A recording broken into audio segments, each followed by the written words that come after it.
Movie की शुरुआत में हमें हांगकांग शहर को दिखाया जाता है, जहां पर अचानक से एक काफी बड़ा सुनामी आ जाती है, जिसे देखकर वहां पर मौजूद सभी लोग अपने जान बचाने के लिए इधर उधर भागने लगते हैं। मगर फिर भी वहां पर कई सारे लोग उस पानी में डूबकर मर जाते हैं और वहां पर सिर्फ वही लोग बच पाते हैं जो किसी तरह से छत पर पहुंच गया था। लेकिन फिर भी वहां पर देखते ही देखते काफी सारी लोग उस सुनामी में डूबकर मारा जाता है। और तभी सीन शिफ्ट होकर हमें आशा नाम की एक लड़की को दिखाया जाता है, जो कि सपने में हांगकांग में हुआ उस सुनामी को याद करके काफी डर जाती है। आशा पिछले 5 सालों से एक बिल्डिंग की छत पर रह रही थी और उसके अलावा इस बिल्डिंग में और कोई नहीं रहता था। अब आशा उठकर बिल्डिंग की छत पर जाती है, जहां पर उसने बारिश का पानी जमा करके रखा हुआ था, जिसे गर्म करके पी लेती है। उसके बाद वो एक रेडियो निकाल कर गाना सुनने लगती है, जिससे उसको बहुत अच्छा महसूस होता है। इसके बाद वो दूरबीन की मदद से आसपास की जगह को देखने लगती है, जो कि पूरी तरह से तबाह हो चुकी थी। और तभी अचानक एक और बिल्डिंग पानी में गिरकर डूब जाती है और जब वो नीचे पानी में देखती है तो उसे वहाँ पर एक बॉक्स दिखाई देता है, जिसे देखकर वो जल्दी से उसे लेने के लिए बिल्डिंग के नीचे आ जाती है और तीर की मदद से वो उस बॉक्स को अपने पास खींचने की कोशिश करती है।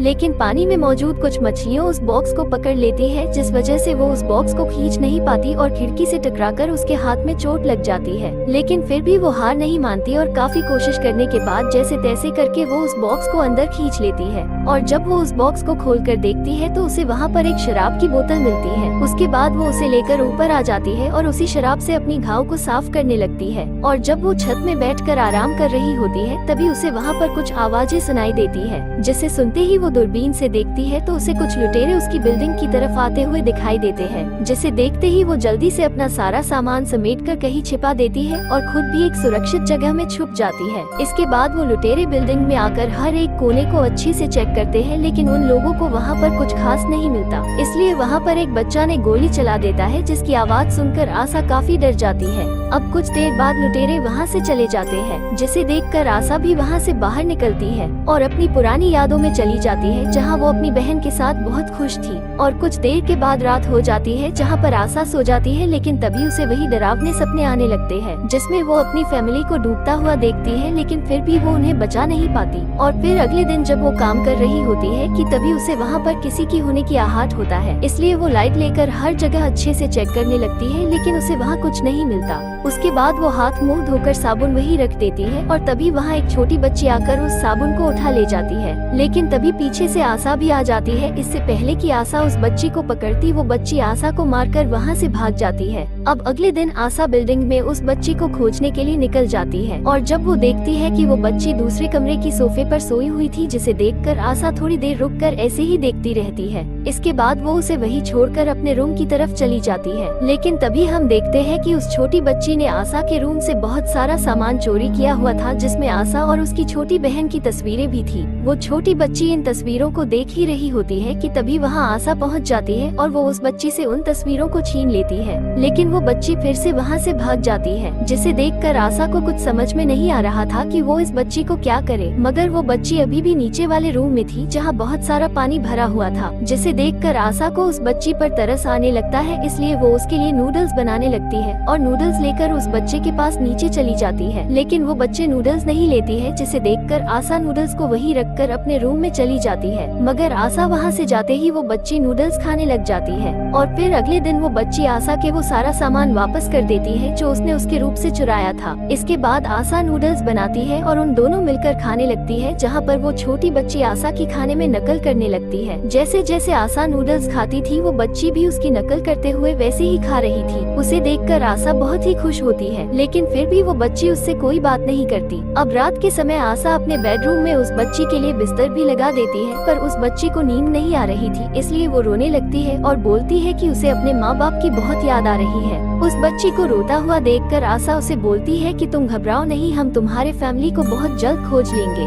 और तभी वो बच्ची अपना नाम हाय बताती है और वो दोनों रात भर काफी बातें करती है। अब अगली सुबह आशा और हाय छत पर जाते हैं, जहाँ पर खेलते खेलते हाय दरवाजे के लक पर लगी हुई टेप को हटा देती है, जिस वजह से दरवाजा बंद होकर लक हो जाता है। ये देखकर आशा बहुत ही परेशान हो जाती है, क्योंकि इस दरवाजे का लक पहले से ही खराब था। जिस वजह से आशा ने उस पर टेप लगाई हुई थी, इसलिए हाय ने टेप निकालने की वजह से दरवाजा लॉक हो गया था, जिससे कि अब वो दोनों छत पर ही फंस गए थे। आशा को परेशान होता हुए देखकर हाय ने एक तार की मदद से उस दरवाजे को खोल देती है, जिसे देखकर आशा काफी खुश हो जाती है और उसे समझाते हुए बोलती है कि देखो मैंने यहाँ हर चीज अपने हिसाब से सेट करी हुई है, इसलिए तुम बिना पूछे किसी भी चीज के साथ छेड़खानी मत करना। और उसे ये भी बताती है कि यहाँ बिल्कुल भी शोर मत करना, क्योंकि शोर सुनकर यहाँ पर लुटेरे आ सकते हैं। ये सुनकर हाय आशा को बोलती है कि हमें यहाँ से निकलना चाहिए, आखिर हम कब तक यहाँ पर रहेंगे, क्योंकि यहाँ रहना किसी खतरे से खाली नहीं है। लेकिन इसके लिए आशा उसको बिल्कुल मना कर देती है। अब कुछ देर बाद जब आशा देखती है कि उसके गले में जो नेकलेस थे वो गायब हो चुका था, जिसे देखकर वो काफी परेशान हो जाती है और वो हाय से भी उस नेकलेस के बारे में पूछने लगती है, जिसे सुनकर हाय को ये चीज बहुत बुरी लगती है, क्योंकि उसे लग रहा था कि आशा उसे चोर समझ रही थी। अब हाय उसे नाराज हो जाती है और अपना सारा सामान समेट कर दूसरे रूम में शिफ्ट हो जाती है।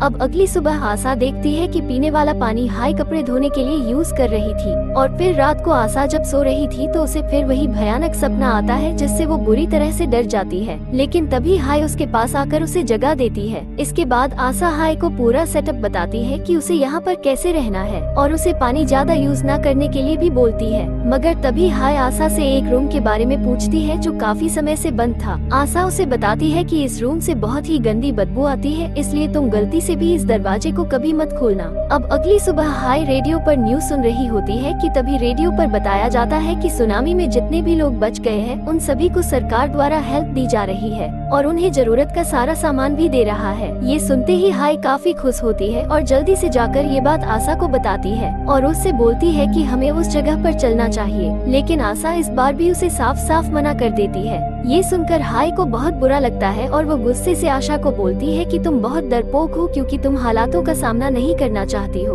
उसके बाद अब वो अकेले ही उस जगह पर जाने का फैसला करती है, इसलिए वो उस जगह तक पहुंचने के लिए प्लास्टिक की बोतलों को इकट्ठा करके अपने लिए बोट बनाने लगती है, जिसे देखकर आशा उसे समझाते हुए बोलती है इस बिल्डिंग से बाहर निकलना खतरे से खाली नहीं है, क्योंकि पानी में खतरनाक मछलियाँ हो सकती है और जहाँ तुम जाने की बात कर रही हो वो भी बहुत दूर है और वहाँ तक पहुँचते पहुँचते खाने का सामान भी खत्म हो सकता है और पानी में हम रास्ता भी भटक सकते हैं। ये सुनकर हाय एक प्लेयर गन दिखाते हुए बोलती है कि मेरे पास ये है, इससे मैं अपनी सेफ्टी रख सकती हूँ। जिसे देखते ही आशा वो गन छीनते हुए बोलती है कि गलती से भी तुम इस गन को मत चलाना, क्योंकि इसकी आवाज सुनकर लुटेरे उनकी बिल्डिंग तक आ जाएंगे। उसके बाद आशा उसे समझाते हुए बोलती है कि मैंने भी यहाँ से कई बार निकलने की कोशिश की थी, लेकिन मैं कभी भी यहाँ से बाहर नहीं निकल पाई। जब आशा हाय को ये सब बता रही होती है तभी वो अपने बीते हुए पल को याद करने लगती है, जहाँ पर वो अपने घर को छोड़ने का फैसला ले चुकी थी, क्योंकि उसके माँ बाप ने जो भी चीज घर में लाते थे वो सबसे पहले उसकी बहन को देते थे, जिस वजह से आशा अपनी बहन से बहुत जलती थी। इसी कारण आशा के बिहेव अपने माँ बाप के प्रति अच्छा नहीं था। आशा की अपने माँ बाप के साथ हमेशा लड़ाई होती रहती थी, क्योंकि इनके घर में इसकी बहन को ज्यादा प्यार दी जाती थी, इसलिए वो घर छोड़ने का फैसला लेती है। लेकिन आशा की छोटी बहन उसे रोक लेती है और तभी सीन प्रेजेंट में आती है, जहाँ पर आशा को अपना खोया हुआ नेकलेस मिल जाता है, जो उसके गले से टूटकर उसी के बेड के पास ही पड़ा हुआ था।